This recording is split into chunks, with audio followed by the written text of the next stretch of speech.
एक फिल्म को लेकर आजकल काफी बवाल चल रहा है और इस बवाल के केंद्र में है एक बहुत ही सेंसिटिव मुद्दा, हिंदू धर्म और बीफ। तो आज हम इसी जटिल विषय की परतें खोलने की कोशिश करेंगे। तो चलिए सीधे उस सवाल पर आते हैं जो इस पूरी बहस की जड़ है। एक ऐसा सवाल जिसका जवाब ज्यादातर लोग हाँ में देंगे। क्या सच में सभी हिंदू शाकाहारी होते हैं?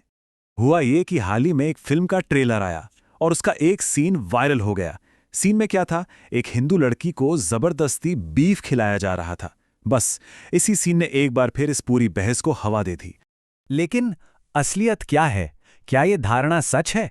प्यू रिसर्च सेंटर का डेटा कुछ और ही कहता है और यह आंकड़ा चौंकाने वाला है।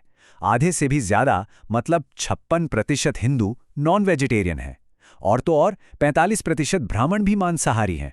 तो सवाल ये उठता है कि ये आइडिया आया कहाँ से कि एक असली हिंदू तो सिर्फ शाकाहारी ही हो सकता है। इस सवाल का जवाब ढूंढने के लिए हमें थोड़ा टाइम ट्रैवल करना होगा, हजारों साल पीछे हमारे धर्म ग्रंथों और इतिहास में। तो चलिए देखते हैं कि हमारे प्राचीन ग्रंथ इस बारे में आखिर कहते क्या हैं। अब मजे की बात यह है कि हमारे ग्रंथ भी इस पर एक सीधी सपाट राय नहीं देते। उनमें एक तरह का विरोधाभास है। जैसे महाभारत में भीष्म पितामह एक जगह कहते हैं कि मांस खाने वाले नरक में जाते हैं और अहिंसा ही सबसे बड़ा धर्म है। लेकिन मजे की बात यह है कि थोड़ी ही देर बाद वो मनु का जिक्र करते हुए कहते हैं कि जो मांस किसी पूजा पाठ या अनुष्ठान के लिए मंत्रों से पवित्र किया गया हो वो शुद्ध है। मतलब एक ही बातचीत में दोनों बातें। और ये सिर्फ कही सुनी बातें नहीं हैं, इसके उदाहरण भी हैं। महाभारत में जब पांडव जंगल में थे तो उन्होंने 1 साल 8 महीने तक हिरण का मांस खाया। रामायण में खुद सीता माँ गंगा नदी को मांस और मदिरा चढ़ाने का वचन देती हैं। और अर्जुन की एक शपथ से तो ये भी पता चलता है कि मांस खाना अपने आप में कोई पाप नहीं था, बल्कि पाप था उसे देवताओं को भोग लगाए बिना खाना। यहाँ तक कि आधुनिक समय के सबसे बड़े आध्यात्मिक गुरुओं में से एक स्वामी विवेकानंद ने भी इस बात को माना है। उन्होंने साफ साफ लिखा है कि रामायण और महाभारत में कई ऐसे किस्से हैं जहां राम और कृष्ण को भी मांस और मदिरा का सेवन करते हुए दिखाया गया है। और ऐसा नहीं है कि ये सब सिर्फ पुरानी बातें हैं। आज भी कोंकण इलाके के बहुत से सारस्वत ब्राह्मण मछली खाते हैं। पता है उसे क्या कहते हैं? समुद्र पुष्प। ठीक वैसे ही बंगाली ब्राह्मणों के लिए तो मछली सिर्फ खाना नहीं है, बल्कि उनकी संस्कृति और रीति रिवाजों का एक बहुत जरूरी हिस्सा है। तो फिर सवाल ये उठता है कि अगर ऐसा था तो सब कुछ बदला कैसे? हिंदू धर्म का एक बड़ा हिस्सा शाकाहार को इतना पवित्र और मांस को अपवित्र क्यों मानने लगा? ये टर्न आया कहां से? अच्छा, तो इसकी कहानी शुरू होती है करीब 5वीं सदी ईसा पूर्व में। उस वक्त जैन धर्म और बौद्ध धर्म का प्रभाव तेजी से बढ़ रहा था और उनके साथ ही अहिंसा का विचार भी लोकप्रिय हो रहा था। तो एक तरह से इसके जवाब में कई हिंदू समुदायों ने, खासकर ब्राह्मणों और व्यापारियों ने, शाकाहार को अपनाना शुरू कर दिया। ये खुद को नैतिक रूप से बेहतर दिखाने का एक तरीका भी था और हाँ, एक तरह का इकोनॉमिक प्रिविलेज भी, क्योंकि वो इसका खर्च उठा सकते थे। और यहीं पर कहानी एक बहुत गंभीर मोड़ लेती है। Doctor B.R. अम्बेडकर ने इस पर एक बहुत गहरी बात कही थी। उन्होंने बताया कि कैसे खाने पीने की पाबंदियों ने, और खास तौर पर बीफ खाने या न खाने की बात ने, हमारी जाति व्यवस्था को और भी मजबूत कर दिया। ये अछूत माने जाने वाले लोगों को समाज से बाहर करने का एक बहुत ताकतवर हथियार बन गया। चलिए अब इतिहास से निकलकर आज की दुनिया में आते हैं और देखते हैं कि आज के आंकड़े, जाति और राजनीति इस बारे में हमें क्या बताते हैं। प्यू रिसर्च सेंटर के आंकड़े देखें तो जहां 92% जैन शाकाहारी हैं, वहीं हिंदुओं में ये नंबर सिर्फ 44% है। इससे साफ पता चलता है कि जैन धर्म का ऐतिहासिक असर कितना गहरा रहा है।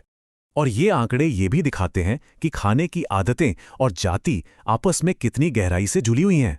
जनरल कैटेगरी में जहां 47% लोग नॉन वेजिटेरियन हैं, वहीं SC, ST और OBC समुदायों में ये आंकड़ा बढ़कर 60% हो जाता है। और जब बात बीफ की आती है तो ये फर्क और भी ज्यादा साफ हो जाता है।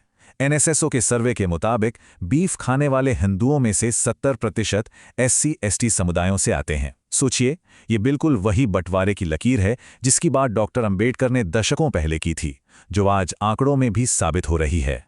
और इन्हीं आंकड़ों से राजनीति का दोहरा चेहरा भी साफ नजर आता है। उत्तर भारत में बीफ को एक इमोशनल मुद्दा बनाकर वोट बटोरे जाते हैं, ध्रुवीकरण किया जाता है।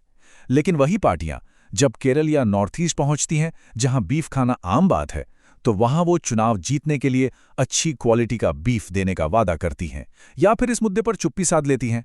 धर्म और राजनीति के अलावा एक और बड़ा फैक्टर है, और वो है भूगोल यानी ज्योग्राफी। राजस्थान और हरियाणा जैसे राज्य जो समुद्र से दूर हैं, वहां 60% से ज्यादा लोग शाकाहारी हैं। वहीं दूसरी तरफ केरल और पश्चिम बंगाल जैसे तटीय राज्यों में ये आंकड़ा गिरकर सिर्फ 2 से 3% रह जाता है। क्यों? क्योंकि वहां मछली आसानी से मिलती है। एक और दिलचस्प पैटर्न देखने को मिलता है जेंडर के आधार पर। नेशनल फैमिली हेल्थ सर्वे के मुताबिक पुरुषों में मांसाहार का प्रतिशत 83.4% है, जबकि महिलाओं में ये 70.6% है, और ये अंतर लगभग हर समुदाय में देखने को मिलता है। तो इन सभी आंकड़ों, इतिहास और राजनीति की बातों से आखिर हम किस नतीजे पर पहुंचते हैं? बस एक ही कि हिंदू धर्म कोई एक सीधी सपाट चीज नहीं है, ये एक बहुत ही विविध परंपरा है। मतलब एक तरफ अघोरी साधु हैं और दूसरी तरफ वो प्योर वेजिटेरियन लोग भी हैं जो विदेश जाते वक्त अपने बर्तन तक साथ लेकर जाते हैं। ये दोनों ही इस धर्म का हिस्सा हैं, और यही विविधता इसकी सबसे बड़ी सच्चाई है। लेकिन इन सब बातों का यह मतलब बिल्कुल नहीं है कि शाकाहारी होना कोई गलत बात है। बिल्कुल नहीं। आज के दौर में पर्यावरण की चिंता, जानवरों के प्रति दया या फिर अपनी सेहत के लिए शाकाहारी बनना एक बहुत ही पावरफुल और सही फैसला हो सकता है। प्रॉब्लम तब शुरू होती है जब इसे दूसरों से बेहतर होने का तमगा या जाति के आधार पर भेदभाव करने का हथियार बना लिया जाता है। तो आखिर में ये पूरी बातचीत हमें एक बहुत बड़े सवाल के साथ छोड़ जाती है कि किसी का खाना पीना उसकी निजी आस्था और विश्वास का मामला है, या फिर उसे दूसरों में फूट डालने और उन्हें कंट्रोल करने का एक राजनीतिक हथियार बनाया जा रहा है।